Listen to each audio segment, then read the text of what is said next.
देश के राष्ट्रपति प्रणब मुखर्जी ने आज इशारों में देश के माहौल पर कड़ी टिप्पणी की और कहा कि गंदगी देश की सड़कों पर नहीं बल्कि लोगों के दिमाग में है। उधर संसद में भी आज एक बड़ी दिलचस्प तस्वीर देखने को मिली। लोकसभा में असहिष्णुता के मुद्दे पर राहुल गांधी बोल रहे थे। ठीक उसी समय राज्यसभा में प्रधानमंत्री मोदी संविधान पर बहस का जवाब दे रहे थे। राहुल गांधी बांटने के आरोप लगा रहे थे तो पीएम संविधान की दुहाई देकर जोड़ने की बात कर रहे थे। राहुल गांधी ने एक बार फिर पिछले महीनों की घटनाओं का जिक्र किया और भारत की तुलना पाकिस्तान से कर डाली। राहुल बोले, भारत की सबसे बड़ी ताकत उसकी सहनशीलता रही है और पाकिस्तान की सबसे बड़ी कमजोरी उसकी असहनशीलता। देश में विरोध का मतलब, राहुल बोले, आज देशद्रोह हो गया है क्योंकि मोदी सरकार विरोध की आवाजों को कुचलने पर आमादा है। गृहमंत्री राजनाथ सिंह के जवाब के साथ यह बहस तो खत्म हो गई, लेकिन हमारा सबसे बड़ा सवाल है, क्या संसद में बहस के साथ असहिष्णुता देश में खत्म हो जाएगी? और राष्ट्रपति ने क्यों कहा कि गंदगी सड़कों पर नहीं बल्कि दिमाग में है? जाहिर तौर पर आज का सबसे बड़ा सवाल यही है, संसद में बहस के साथ ही क्या देश में असहिष्णुता और ये मुद्दा खत्म हो जाएगा? और राष्ट्रपति ने क्यों कहा कि गंदगी सड़कों पर नहीं बल्कि हमारे दिमागों में है? इसी पर बहस करने के लिए बीजेपी से संबित पात्रा मेरे साथ जुड़ रहे हैं, कांग्रेस से मीम अफजल हैं, आरएसएस के विचारक senior journalist columnist Rakesh Sinha हैं और सीपीआई से अतुल कुमार अंजान बस थोड़ी देर में जुड़ने वाले हैं। आप सभी का स्वागत है। मीम अफजल साहब, आज पहला सवाल आपसे। मीम अफजल साहब, महीनों तक असहिष्णुता पर इतना हंगामा हुआ देश में, महीनों इतना हंगामा हुआ, संसद में भी बहस हो गई। अब ये मान ले मीम अफजल साहब कि संसद में बहस के साथ ये मुद्दा खत्म हो जाएगा, अब इस पर और बहस नहीं होगी, हम अपना टाइम वेस्ट नहीं करेंगे।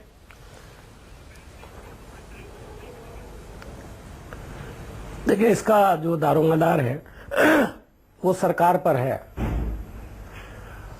और सरकार अगर इससे सबक सीखेगी और खास तौर पर उनके वो मंत्री जिन्होंने असहनशीलता से भरे हुए बयानात दिए, उनके वो मंत्री, उनके वो पार्लियामेंट के मेंबर जिन्होंने उस तरह के सवालों के जिस तरह के सवाल उठाए उन्होंने, जिसके बाद इस तरह की बातें सामने आई, मेरा ख्याल है अगर सरकार सीरियसली इस पर गौर करेगी और अपने लोगों को समझाएंगे।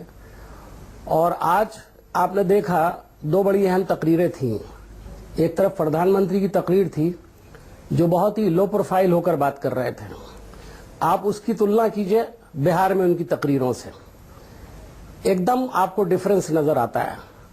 लेकिन दूसरी तरफ राजनाथ सिंह जी की तकरीर बड़ी एग्रेसिव थी, उन्होंने बहुत सारी बातें कही, सबको साथ लेकर के चलने की बात कही। प्रधानमंत्री जी ने भी कहा, तो हमें खुशी है अगर वो सबको साथ लेकर चलेंगे तो यकीनन ये जो मसला 2-3 महीने में सामने आया है उस पर कंट्रोल होगा। लेकिन मुझे ऐसा लगता है कि उनकी पार्टी में कुछ लोग जिनको आज पार्लियामेंट में बार बार फ्रिंज एलिमेंट कहा गया, उनसे भी एक क्लास ले लेनी चाहिए प्रधानमंत्री जी को और राजनाथ जी को भी। और उसके बाद मैं समझता हूं कुछ कंट्रोल शायद हो जाए तो हो जाए। अच्छा, ठीक। मैं आपको ये बता दूं, इस देश में कोई असहनशीलता नहीं चाहता है। हाँ। सब लोग सहनशीलता को रखना चाहते हैं। मैं इस देश की डेमोक्रेसी को आज सलाम करता हूं कि जहां पर सब तरह के विचार के लोग खूब लड़ते हैं, कभी कभी ये लड़ाई लड़कों तक पहुंच जाती है, खून खराबे तक भी पहुंच जाती है, उसके बावजूद भी यहां पर पावर बड़े आराम से ट्रांसफर होती है, डेमोक्रेटिक तरीके से लोग एक दूसरे से बातचीत करते हैं, पार्लियामेंट में लड़ते हैं और फिर बैठ करके बात भी करते हैं। लेकिन इंडिया के हम लोग रोज टेलीविजन चैनल करते हैं। राहुल गांधी ने तो आज साफ शब्दों में कह दिया, हिंदुस्तान की ताकत असहनशीलता है और पाकिस्तान की कमजोरी असहनशीलता है, हमें उनसे नहीं सीखना चाहिए। इसका मतलब कहना ये चाह रहे हैं कि हम उसी रास्ते पे जा रहे हैं। बिल्कुल, आपने, मेरा ख्याल यह है कि राहुल जी ने ये बात सही कही, बिल्कुल राहुल जी ने ये बात बिल्कुल सही कही।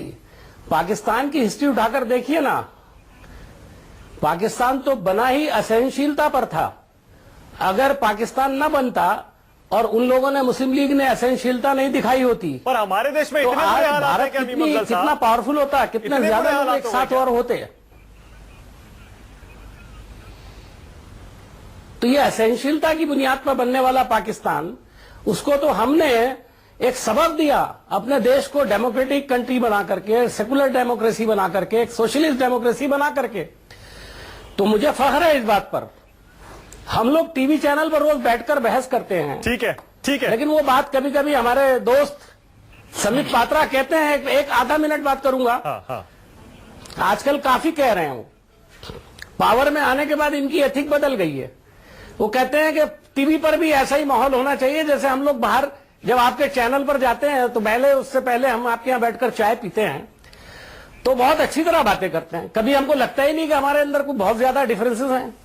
लेकिन जब हम आते हैं टीवी चैनल पर तो आवाम से बात करना है हमको, और ये बताना है कि हम और आप में फर्क है। तो ये अपनी जबान बोलते हैं, हम अपनी जबान बोलते हैं। अगर हम एक जबान के अंदर इस देश के हित में बात करने लगेंगे तो बहुत फायदा होगा। अगर हम ये समझने लगेंगे कि हमें सब लोगों को हुकूक देने हैं, सिर्फ बात नहीं करनी है सबका साथ सबका विकास, वाकई सबका साथ लीजिए, और किनका साथ आप नहीं लेना चाहते हैं दिल की गहराई से, राकेश भाई भी बैठे हैं यहां पर, एक सोच रखते हैं ये, इनको शिकायत हो सकती है कुछ लोगों से, उसके बाद अच्छा ठीक है, चलिए ठीक है, ठीक है, संबित पात्रा साथी लेके चलेगा, ठीक है, किसी को ठीक है, छोड़ के आप नहीं आगे बढ़ो। ठीक है मीम अफजल साहब, ठीक है, पॉइंट क्लियर है आपका। संबित पात्रा, मीम अफजल के हिसाब से सारी जिम्मेदारी आपकी, आपके उन नेताओं की है जिन्होंने देश का माहौल खराब किया है। जब तक वो लोग नहीं सुधरेंगे, आप उनको सुधारेंगे नहीं, काबू में नहीं करेंगे, तब तक ये असहिष्णुता का मुद्दा खत्म होने वाला नहीं है, कितनी भी बहस कर लीजिए आप पार्लियामेंट में। देखिए, एक फंडामेंटल विषय है डेमोक्रेसी में बोलने का अधिकार है, हम सबको अपने लिमिट्स में रह के बोलना चाहिए, इसमें कोई दो मत नहीं है।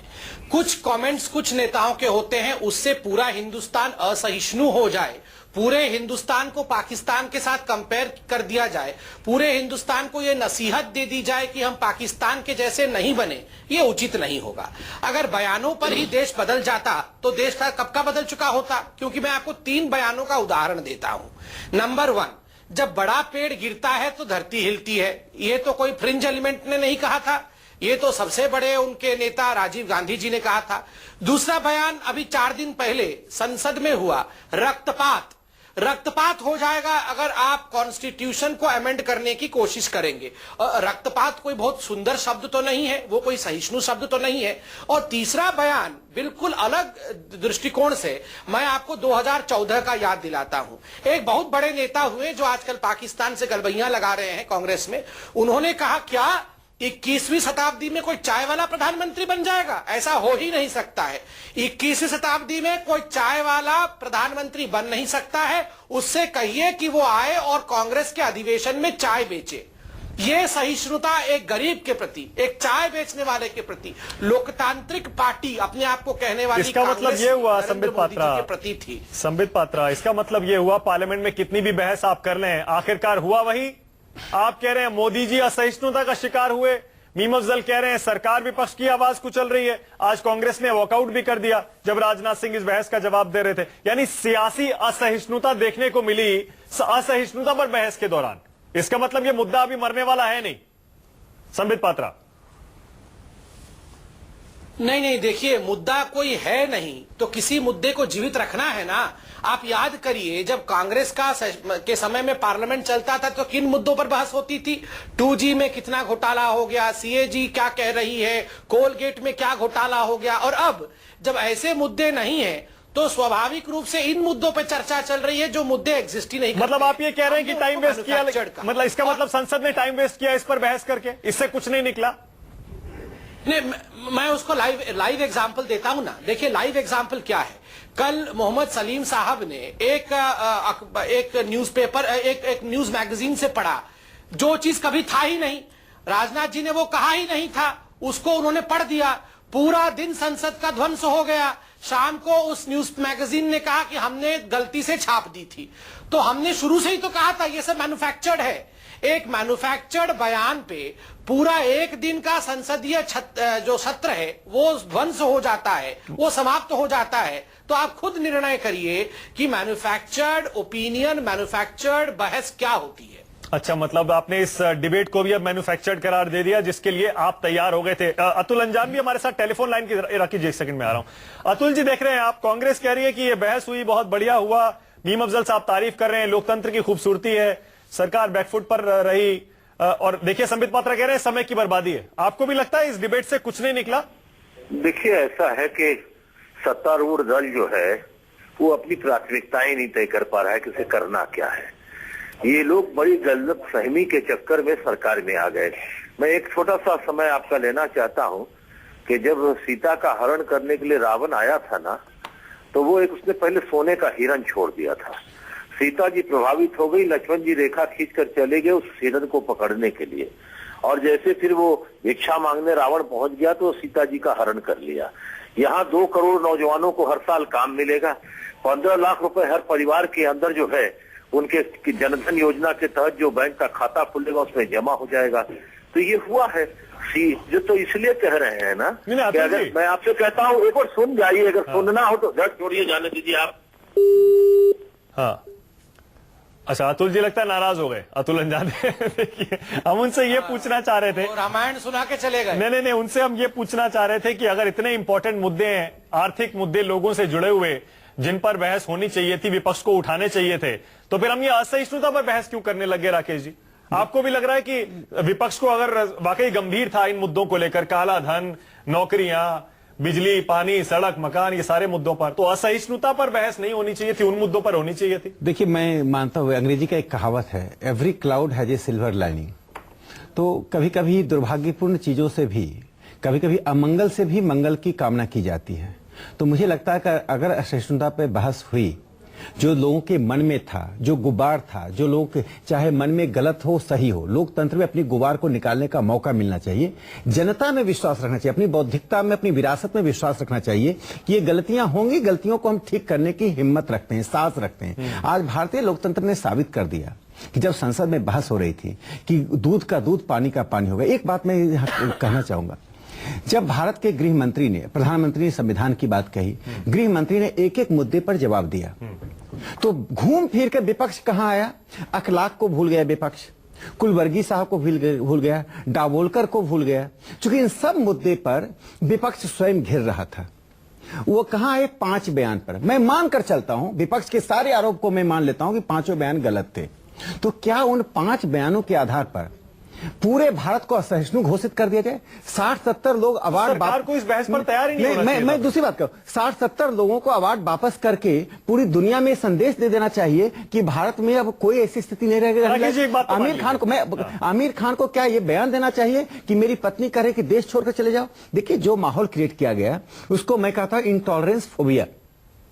ये इंटॉलरेंस फोबिया जो क्रिएट किया गया, मैं मीम अफजल साहब से बहुत कुछ एग्री करता हूं कि आज लोकतंत्र हमारा सशक्त है, और सशक्त लोकतंत्र में हम पाकिस्तान कभी नहीं हो सकते।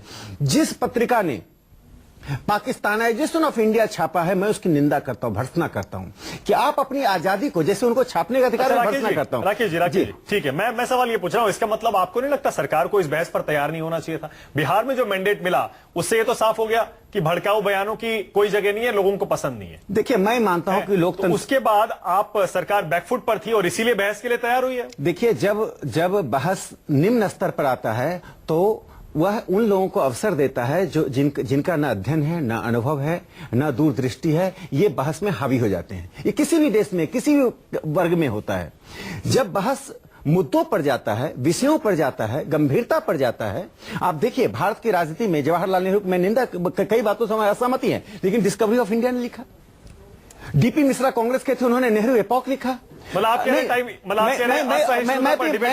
भी बात करूं, देखिए गंभीरता से बात, दीनदयाल उपाध्याय जी ने पॉलिटिकल डायरी लिखी, राम मनोहर लोहिया ने अनेक पुस्तकें लिखी। तो भारतीय राजनीति में जो एक रिक्तता आ रही है बौद्धिकता की, उस रिक्तता को यदि हम पूरा नहीं करेंगे, इसका खामियाजा पूरे लोकतंत्र को, पूरे देश को भुगतना पड़ेगा। आज उस रिक्तता को पूरा करने की जरूरत है। पॉलिमिकल डिबेट, पॉलिमिकल बातें करना, मैं स्ट्रीट के डिबेट से और संसद के डिबेट और टीवी के डिबेट में एक बुनियादी अंतर स्थापित हमें करना पड़ेगा, अपने व्यवहार से, अपने वचन से, अपने अध्ययन और अनुभव से। हाँ, लेकिन देखिए, कितना भी आप कह लीजिए, डॉक्टर पात्रा, एक सेकंड में आपके एक सेकंड में आ रहा हूं। मीम अफजल साहब, देखा आपने, अतुल अंजान साफ कह रहे थे, काला धन, नौकरियां, ये सारे मुद्दे कहां चले गए? मीम अफजल साहब, जीएसटी पर क्यों नहीं बात हो रही है? संबित पात्रा तो साफ कह रहे हैं कि मैन्युफैक्चर्ड डिबेट था, जिसके लिए उन्हें तैयार होना पड़ा और टाइम वेस्ट हुआ, इसमें और कुछ नहीं मिला। इससे एक बात तो प्रमाणित हो गई कि वो अपने अंदर कोई सुधार नहीं करना चाहते। शायद वो ये कहना चाहते कि ये मैन्युफैक्चर्ड डिबेट थी और वो इससे एग्री नहीं करते थे, और इसलिए शायद यहां पर जो चीजें आई हैं या जो मशवरे दिए गए हैं सरकार उसे कबूल करने के लिए तैयार कर नहीं है, और प्रधानमंत्री और गृह मंत्री ने जो बयान दिया है वो झूठा है और उस पर उनको दिल से कोई यकीन नहीं है। इसका मतलब तो यही होता है। जहां तक आपने दूसरे मुद्दों की बात की, मैं जाती तौर पर एक बात कहता हूं कि आज सहनशीलता के साथ साथ एक आम आदमी का जो मुद्दा है वो भी पार्लियामेंट में डिस्कस होना चाहिए, और कल से शायद शुरू होगा वो काम। अगर 2 दिन हमने इस अहम मुद्दे पर, जिससे पूरा देश जूझ रहा था, लोग अवार्ड वापस कर रहे थे, उल्टे सीधे बयानात आ रहे थे, किसी भी तरफ से आ रहे हो, मैं किसी भी गलत बयान देने वाले के साथ नहीं हूं, मैं आपको बता दूं, और मैं ये समझता हूं कि गलत बयान देने वालों को थोड़ा सा जो और बढ़ावा मिलता है वो हमारे मीडिया के भाइयों से भी मिलता है, उनको भी थोड़ा सा इसमें सहनशीलता दिखानी चाहिए। और मैं ये कहूंगा कि असल मुद्दा आम आदमी का है, आम आदमी का है, और आम आदमी का मुद्दा है महंगाई कहां चली गई, दाल कितने रुपए किलो बिक रही है, डॉलर जिसके लिए एक हंगामा बर्पा करती थी ये सरकार के खिलाफ कांग्रेस की, आज 67 रुपए पे पहुंच गया है। अफजल साहब, आपकी एक्सपोर्ट जो है वो 28 बिलियन डॉलर से 21 बिलियन डॉलर चली गई है। तो आज इस पर जरूरत है। मैं समझ गया, हम लोग समझ गया कि एक छोटा सा सवाल आपसे है, इसका ज्ञान कब हुआ आपको? जब ये अवार्ड वापसी का फंक्शन चल रहा था, त्योहार चल रहा था इस देश में, तो क्या आज आप कहेंगे कि जिन लोगों ने अवार्ड वापसी की वो फिर से अवार्ड वापस ले लें? आज बहस कंक्लूड किया है पूरी संसद ने, मैंने एक बात नहीं कहा। अरे क्या बात कर रहे हैं? मैंने ये बात ही नहीं कही। जिन लोगों ने ये उत्सव मनाया देश में, आपकी सरकार जब प्रधानमंत्री करती आई है, अफजल साहब एक छोटी प्रधानमंत्री ने बिहार में जिस तरह की बिहार का मैंडेट छोड़ दिए, उसके बाद चुनाव में हार जीत लगी रहेगी। आप मुझे एक चीज बता दीजिए, जब भारत के प्रधानमंत्री सिंगापुर में हो और वहां अपील कर रहे हो, उस वक्त आप एक बयान दे रहे हो कि भारत छोड़कर जाएं, होगा, कांग्रेस निंदा क्यों नहीं की? प्रधानमंत्री ऐसी तकरीरें करेंगे जैसी उन्होंने की थी। क्या तकरीरें की? फिर आप वहीं आ गए। आप महंगाई पर क्यों नहीं डिबेट कर रहे हैं? आप काम रोको प्रस्ताव दीजिए। अब देखिए, अगर सरकार नहीं करती है तो मानिए, आप तो नरेंद्र मोदी के प्रति असहिष्णुता दिखाने पर लगे हुए हैं। आपको नरेंद्र मोदी का चेहरा पसंद नहीं है। जो इलेक्ट आप ही लोग थे ना जो उनको वीसा नहीं देने के लिए मांग किए थे ओबामा से। ओबामा को उन्होंने आपने ग्लोबल राष्ट्रपति बना दिया है। हे ओबामा साहब, हमारे इस व्यक्ति को आप लोग से क्या मतलब है? आप लोग थे कम्युनिस्ट पार्टी, कांग्रेस के सांसद थे उसमें। आप लोगों से मतलब क्या है? अरे आपके जमात के लोग थे, वही लोग थे जो आज अवार्ड वापसी कर रहे हैं, वही लोग थे जो आज मोहम्मद अदीब हमारे की बात कर रहे थे। उनकी निंदा कीजिए। अदीब हमारे सांसद नहीं थे। आप निंदा कीजिए। आज कहिए जिन लोगों ने किया उनकी निंदा करते हैं। हमने निंदा करती है कांग्रेस पार्टी के सांसद सामने थे। एक इलेक्टेड चीफ मिनिस्टर के खिलाफ देश के प्रधान राष्ट्रपति को ज्ञापन देना भारत की संप्रभुता पर मतलब आंतरिक हमला था। मैं इसको मानता हूं इट वॉज इंटरनल एग्रेशन, ये आंतरिक हमला था। देखिए, मैं यही कह रहा हूं, आपके अंदर टॉलरेंस नाम की चीज नहीं है। अरे वही सीखने की जरूरत है। मैं तो अपनी बात कर रहा हूं। रिएक्ट कर रहे हैं।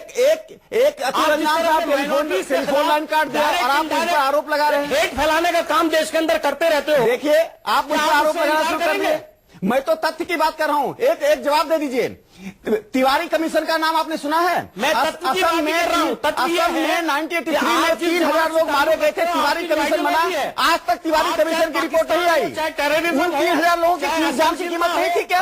हर चीज को असम में हिंसा हुई। इंदिरा गांधी देश की प्रधानमंत्री थी, उनके खिलाफ चीफ मिनिस्टर थे। 3000 लोग मारे गए।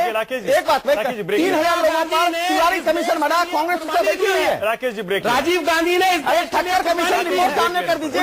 इंदिरा जी की हत्या ठक्कर कमीशन पर कौन बैठा हुआ है? राकेश जी, ब्रेक ले लेते हैं। ब्रेक लेना पड़ेगा, वक्त की नजाकत है। मीम अफजल साहब, ब्रेक लेना है। ब्रेक के बाद आपके पास आ रहा हूं। डॉक्टर पात्रा, आपके पास भी आ रहा हूं। सवाल ये सारे तो हैं ही कि अगर संसद में बहस खत्म हो गई, हालांकि उसके दौरान भी असहिष्णुता दिखाई दी, क्या उस बहस के साथ देश में असहिष्णुता का माहौल और ये मुद्दा, इस पर राजनीति बंद होगी? संसद में बहस के साथ ही देश में असहिष्णुता का माहौल, असहिष्णुता का मुद्दा, असहिष्णुता की घटनाएं खत्म हो जाएंगी? और राष्ट्रपति ने क्यों कहा कि गंदगी सड़कों पर नहीं बल्कि दिमागों में? इसी पर बहस कर रहे हैं संबित पात्रा बीजेपी से, कांग्रेस से मीम अफजल, और यहां आरएसएस के विचारक राकेश सिन्हा हमारे साथ हैं। ऐसा लग रहा है मीम अफजल साहब, ऐसा लग रहा है लाइव एग्जाम्पल आपने देख लिया असहिष्णुता का। मीम अफजल साहब, लाइव एग्जाम्पल थोड़ी देर पहले आपके सामने था। अतुल अंजान फोन काट के चले गए, मैं तो सिर्फ क्रॉस क्वेश्चन कर रहा था। ऐसा तो नहीं है मीम अफजल साहब कि असहिष्णुता सिर्फ मीडिया में और पॉलिटिकल सर्कल्स में ही है और कहीं नहीं है, और इसी के लिए इतना बड़ा माहौल, इतना बड़ा मुद्दा बन गया है? नहीं, ऐसी बात नहीं है। मैं तो ये कहता हूं कि सियासी लोग हों, मीडिया हो, आवाम हो, उसके अलावा जो सोशल ऑर्गेनाइजेशन है, उन सबको मिलकर ही असहनशीलता वाला जो मामला है उस पर गौर करने की जरूरत है। मैं एक बात महसूस करता हूं, बहुत ईमानदारी से आपसे कह रहा हूं, कि कई बार मैं जब कभी मीडिया के ऊपर कोई सवाल उठाता हूं, हालांकि मैं खुद बुनियादी तौर पर मीडिया से आया हूं, तो बात को काट दिया जाता है और आगे बढ़ा दिया जाता है कि भाई इस पर बात नहीं हो सकती। मेरा ख्याल है ये भी एसेंशियलता के दायरे में आता है। आपने तो मुझे नहीं काटा, मैं आपका शुक्रगुजार हूं, आपने कम से कम मेरी बात को सुना तो सही। मैं एक बात और बताना चाहता हूं, आजकल कुछ लोगों ने ये महसूस कर लिया है कि एक घटिया सा, गंदा सा ऐसा बयान दो और अगले रोज आप पूरे देश में जाने जाओगे। मैं 4-5 नाम ऐसे जानता हूं जिन्हें एक रात पहले तक उनके मोहल्ले के लोग भी नहीं जानते थे, या कम से कम उनके डिस्ट्रिक्ट के लोग नहीं जानते थे, और उन्होंने एक बयान दिया और अगले रोज मीडिया ने या उसी दिन मीडिया ने उसको वायरल कर दिया, सोशल मीडिया पर और चला गया, और उसके बाद वो एक ऐसी शख्सियत बन गया। बिल्कुल है, 100% है। मैं किसी एक का नाम नहीं ले रहा हूं, ऐसे बहुत सारे लोग हैं, और खासतौर पर जो सियासत से जुड़े हुए लोग हैं, मेरी बात को गौर से सुनिएगा, सियासत से जो जुड़े हुए लोग हैं उनमें बहुत से लोग हैं जो बड़े एम्बिशियस हैं। वो ये चाहते हैं कि रातों रात वो मोदी जी से ज्यादा बड़े लीडर बन जाएं। वो चाहते हैं कि रातों रात वो किसी पार्टी के बड़े लीडर से भी ज्यादा बड़े लीडर बन जाएं, और उनको मदद मिलती है उन लोगों से जो उसको बढ़ा चढ़ा करके अच्छा, ठीक है, जो एक बाइट को 50 बार दिन में चलाते हैं, और जो एक अच्छी बाइट देने वाला लीडर है, चाहे वो संबित पात्रा हो, चाहे मीम अफजल हो, चाहे सिन्हा साहब हो, या कोई और हो, ठीक है, पता लगता है बाइट सुबह से चलती ही नहीं। ठीक है, ठीक है, ठीक है, पॉइंट क्लियर, सही है, एकदम ठीक है, सही बात है, काम करने की जरूरत है। आप जो कह रहे हैं उससे हर कोई सहमत होगा। संबित पात्रा, इसका मतलब जिम्मेदारी आपके ऊपर है, अपने नेताओं को आप काबू कर लीजिए जो इस तरह के बयान देते हैं। अगर इस तरह के बयान नहीं आएंगे तो ये मुद्दा खत्म है, ये डिबेट खत्म है, और ये सियासी मुद्दा बनेगा ही नहीं। नहीं, देखिए, आरंभ से ही सभी ने कहा कि 2, 3, 5 बयानों से देश असहिष्णु नहीं हो जाता है। उन बयानों पे आप जरूर चर्चा कीजिए।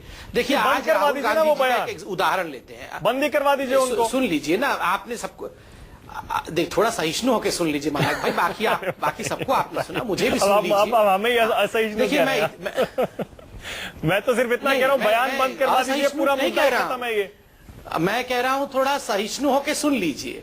देखिए, मैं एक उदाहरण देता हूं। आज राहुल गांधी जी ने संसद में क्या कहा? उन्होंने कहा पाकिस्तान से कुछ सीखने की आवश्यकता नहीं है। आप कोशिश करें कि उन बयानों को न चलाएं।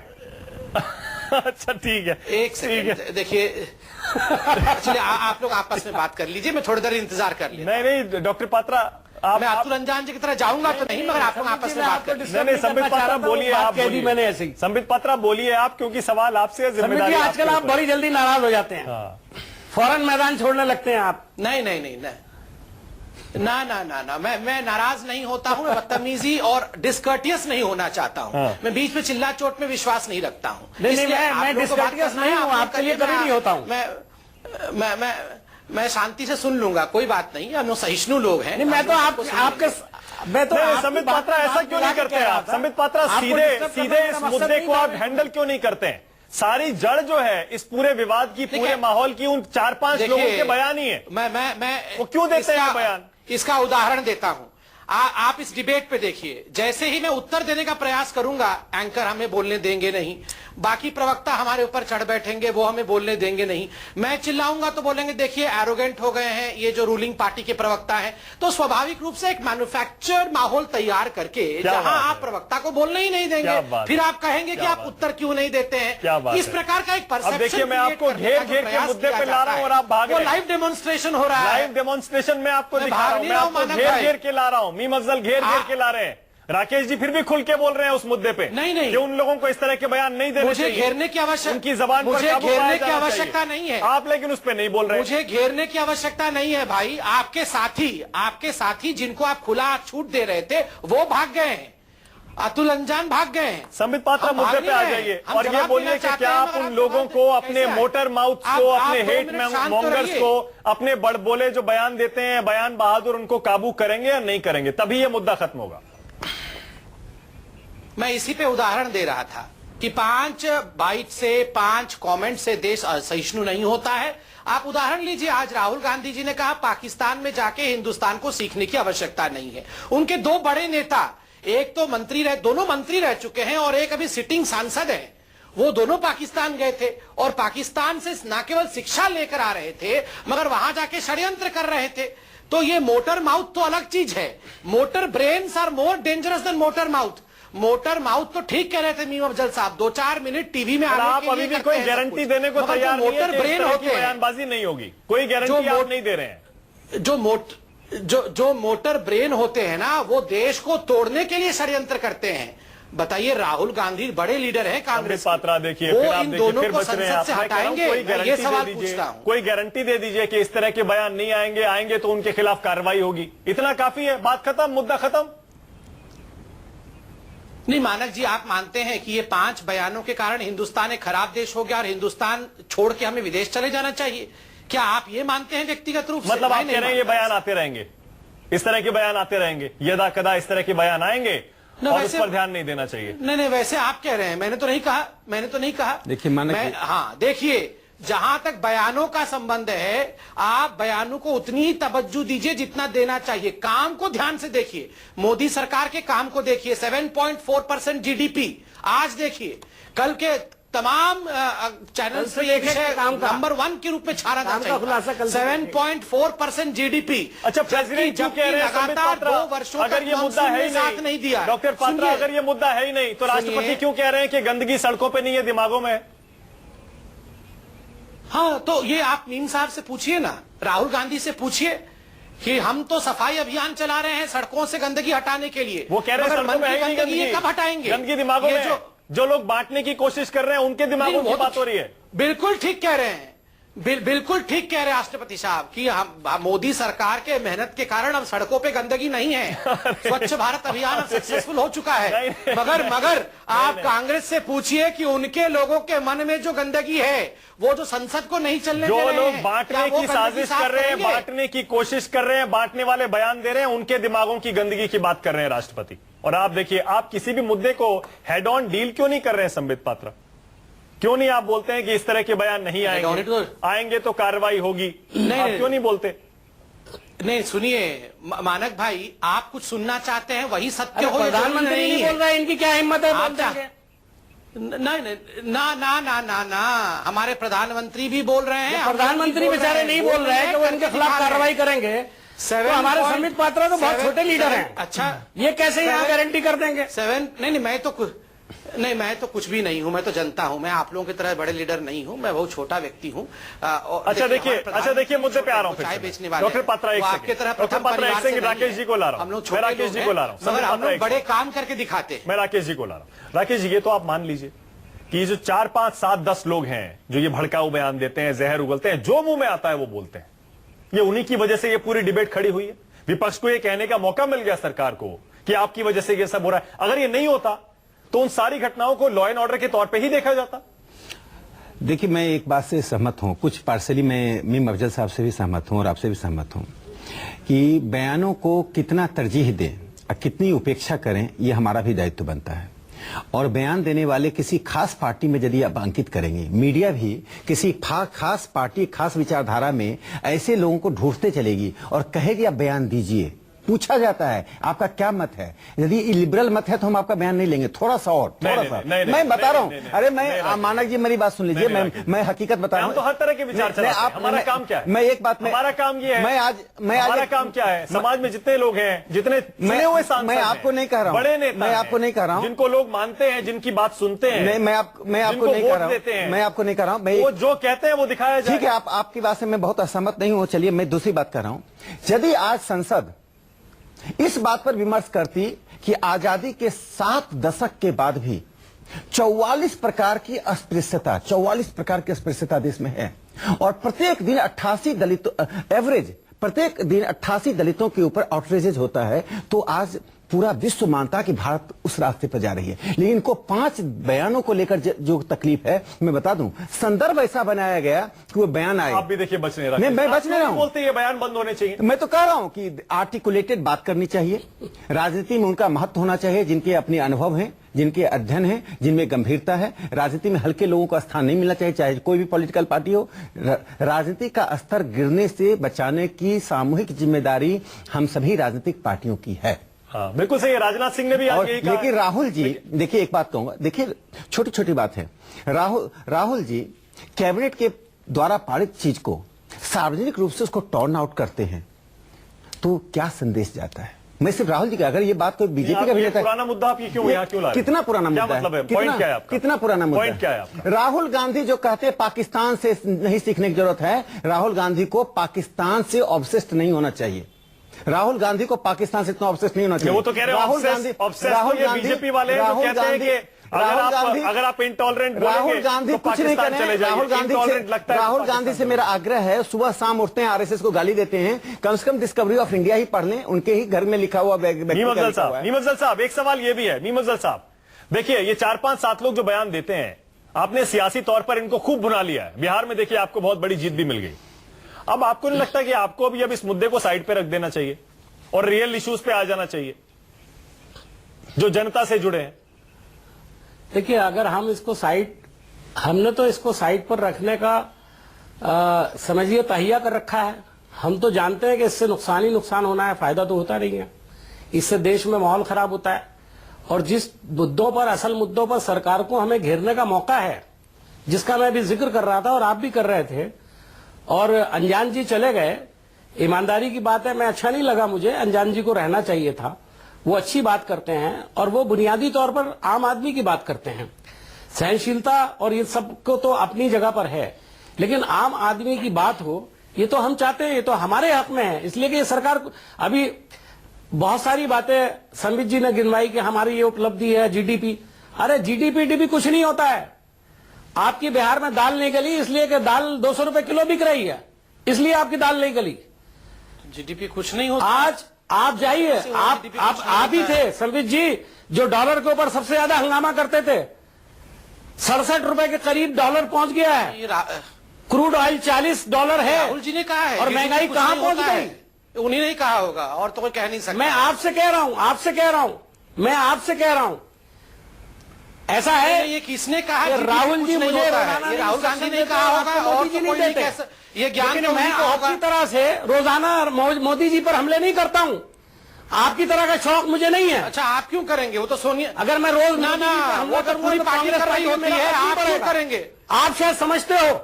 नहीं, राहुल गांधी मोदी जी पे हमला करो। 13 साल से मोदी जी पे हमला कर रहे हैं, कर क्या रहेगा? इस तरह बड़े 13 साल से मोदी जी पे अभी भी मोदी जी पे हमला कर रहे हैं। आप क्या कर रहे हैं? अरे आप प्रधानमंत्री, अगर मैं महंगाई की बात कर रहा हूं तो उन पे हमला कर रहा हूं। देखिए एक बात मैं कहूंगा मानक जी। अच्छा एक सेकंड, संबित पात्रा एक सवाल है। 13 वर्षों तक मोदी जी पे हमला किया है। एक सवाल है, आप देख रहे हैं। एक सवाल पूछता, संबित पात्रा एक सवाल आपसे है। मैं एक बहुत सीधा सा सवाल है। मुझे ऐसा लग रहा है कांग्रेस ने गियर चेंज कर लिया है, विपक्ष ने गियर चेंज कर लिया है। अब असहिष्णुता को जितना भुनाना था भुना लिया, अब वो रियल इश्यूज पे आने वाले हैं। अब उनकी तैयारी आप कर लीजिए संबित पात्रा, ऐसा लग रहा है। नहीं, आप उनसे पूछिए, हम तो हमेशा तैयार है। इन्होंने हमसे कहा, हम डेमोक्रेटिक कंट्री हैं, इन्होंने हमसे कहा असहिष्णुता पे बहस कराइए, हमने उस पे करा दिया। जिस विषय पे कल कहेंगे हम उस पे कराएंगे, मगर कृपया करके देश को चलने दीजिए। अपने महत्वाकांक्षाओं के कारण, अपने बदले की राजनीति के भाव के कारण देश को रोकिए मत। एक सवाल मैं मीम साहब से पूछ रहा हूं, आप कमेंट्स के बारे में बोल रहे हैं ना। 3 दिन पहले मल्लिकार्जुन खड़गे जी ने रक्तपात का कमेंट दिया, आप उनको ऑपोजिशन के लीडर के पोस्ट से हटा देंगे? मैं पूछना चाहता हूं, देश में रक्तपात हो जाएगा, सड़कों पे खून बहेगा, इससे असहिष्णु तो बयान कोई हो नहीं सकता है। आप हटाएंगे उन्हें? मैं आपसे ये कहना चाहता हूं कि जो लोग आपकी पार्टी के मंत्री होकर के जिस तरह के बयान दे रहे थे, आपने उनमें से किसी को हटा दिया क्या? देखिए मीम अफजल साहब, अब आप फंस गए। उपदेश दे रहे हो, मीम अफजल साहब, अब आप फंस गए। देने के लिए आपके पास मीम अफजल साहब देखिए, अब आपको जवाब देना पड़ेगा। देखिए मैं एक कमेंट कर नहीं, एक बात सुनिए, अभी मैं उस पर भी आ सकता हूँ, देखिए मैं बता सकता हूँ कॉन्स्टिट्यूशन के क्या मायने हैं। अफजल साहब खत्म हो गई। संबित पात्रा ने एक बहुत महत्वपूर्ण सवाल उठाया है, उसका आप जवाब दीजिए। बहुत महत्वपूर्ण, एक रूलिंग पार्टी के प्रवक्ता के द्वारा उठाया गया सवाल को राष्ट्रीय विपक्ष को जवाब देना चाहिए कि विपक्ष के नेता ने संसद में स्वतंत्रता के बाद पहली बार कहा कि हम रक्तपात कर देंगे, सिविल वॉर कर देंगे। अच्छा, उस व्यक्ति को तो हटा देना चाहिए विपक्ष के नेता से। सोनिया जी को निंदा करनी चाहिए। बोलने तो दीजिए। उन्होंने ये नहीं कहा कि हम कर देंगे। क्या कहा? उन्होंने कहा कि पाकिस्तान से करवा देंगे और आप कॉन्स्टिट्यूशन को बदलने की कोशिश करेंगे तो इस मुल्क का माहौल खराब होगा। मैं भी कहने के लिए तैयार हुई। अरे क्या बात कर रहे हैं आप बातों को राकेश जी, ऐसा लग रहा है ऐसे नहीं कहा। राकेश जी, एक सेकंड संबित पात्रा हमारे बयान तो पूरा पढ़ लेते हैं, डॉक्टर पात्रा अपने बयान पढ़ते नहीं है। एक सेकंड डॉक्टर पात्रा, एक सेकंड। ऐसा ना लगे कि संबित पात्रा और राकेश सिन्हा मिलकर मीम अफजल साहब के ऊपर चढ़ गए हैं। हालांकि मीम अफजल साहब बहुत अनुभवी हैं और बहुत माहिर खिलाड़ी हैं। टीवी सब मिलके हमारे पे चढ़े रहते हैं, कुछ नहीं होता है। टीवी डिबेट्स के माहिर खिलाड़ी हैं, वो ऐसा होने नहीं देंगे, मुझे पूरा यकीन है। लेकिन मीम अफजल साहब देखिए, जाने से पहले मणिशंकर अय्यर, सलमान खुर्शीद पाकिस्तान में जाके क्या बोल रहे हैं, वो भी कोई शोभा नहीं देते हैं इस तरह के बयान। और दूसरे मल्लिकार्जुन खड़गे जो कह रहे हैं, जब आप कह रहे हैं कि उनके नेताओं को ऐसे बयान नहीं देना चाहिए, तो थोड़ा सा तो आपको भी बोल देना चाहिए कि इनको भी अपनी जुबान पर काबू रखना चाहिए। वो मैं बोल चुका हूं, पहले भी बोल चुका हूं, आज फिर बोल देता हूं कि अगर उन्होंने ऐसा किया तो पार्टी का बयान बिल्कुल नहीं है। ठीक है। और ना पार्टी ऐसा सोचती है। लेकिन कार्रवाई कोई नहीं होगी। पर कार्रवाई कोई नहीं। पात्रा जी कह रहे थे कार्रवाई कोई नहीं होगी, यानी कि वो दोबारा ऐसे बयान कहा है वहां पर, मिसाल के तौर पर उन्होंने कहा मोदी जी को हटाना पड़ेगा। देखिए मैं तो आज जो प्रधानमंत्री चुपके बातें कर रहे थे, नहीं, सिर्फ मोदी जी को हटाना नहीं पड़ेगा। वो ये भी कह रहे थे कि पाकिस्तान ने तो दोस्ती का हाथ बढ़ाया था, शांति का पैगाम दिया था, लेकिन भारत ने उसका जवाब नहीं दिया। बहुत चुभने वाली बात कही थी ऐसी, वो भी एक हिंदुस्तान के एक इस तरह के बड़े नेता जो कि विपक्ष में है उनकी तरफ से। चलो, टाइम मेरे पास बिल्कुल खत्म हो गया है। संबित पात्रा बीजेपी के प्रवक्ता अभी भी बीजेपी के और बीजेपी से जुड़े उन नेताओं के बारे में कुछ कहने को तैयार नहीं है, जो कि हाल के दिनों में भड़काऊ बयान देने के लिए टीवी पर आए और छाए रहे, जिनकी वजह से ऐसा लगता है कि यह पूरा मुद्दा खड़ा हुआ है। कांग्रेस के प्रवक्ता मीम अफजल, उनकी स्ट्रैटेजी से ऐसा लग रहा है कि अब कांग्रेस असहिष्णुता को छोड़कर दूसरे मुद्दों पे आने वाली है। क्लोजिंग कमेंट राकेश जी मैं आपको दे रहा हूं। आपको लग रहा है वाकई कि ये मुद्दा अब खत्म हो गया है, क्योंकि सियासी इसमें से जो निकलना था वो निकल गया पूरा? देखिए, मुझे क्या लगता है कि विपक्ष को एक रचनात्मक विपक्ष की भूमिका निभानी चाहिए, और अटल बिहारी वाजपेयी दोनों के लिए मॉडल है, सरकार के लिए, विपक्ष के लिए। जब विपक्ष में थे उन्होंने एक रचनात्मक विपक्ष की भूमिका निभाई। तो मुझे क्या लगता है कि और सरकार को नहीं, सरकार तो देखिए, भारतीय जनता पार्टी तो अटल बिहारी वाजपेयी को आदर्श मान के चल ही रही है। एक बात मैं अंत में कह रहा हूं, बयानों पे कोई आश्वासन नहीं, चाहे किसी पार्टी का कोई नेता हो, उसे किसी भी एक मर्यादा के अंतर्गत बयान देना चाहिए। टाइम खत्म हो गया मेरे पास, बिल्कुल यही खत्म करना पड़ेगा डिबेट को। बहुत बहुत शुक्रिया राकेश सिन्हा, संबित पात्रा, मीम अफजल, बहुत बहुत शुक्रिया। उम्मीद यही है, अच्छा लगा कि संसद चल रही है, पिछले सत्र की तरह वॉश आउट नहीं हो रहा है। उम्मीद यही है कल से जनता से जुड़े मुद्दे उठेंगे, जीएसटी की बात होगी, जिससे आम आदमी की जिंदगी सुधरने के कुछ तरीके ढूंढे जाएंगे। फिलहाल एक छोटा सा ब्रेक, देखते रहिए न्यूज़ 24।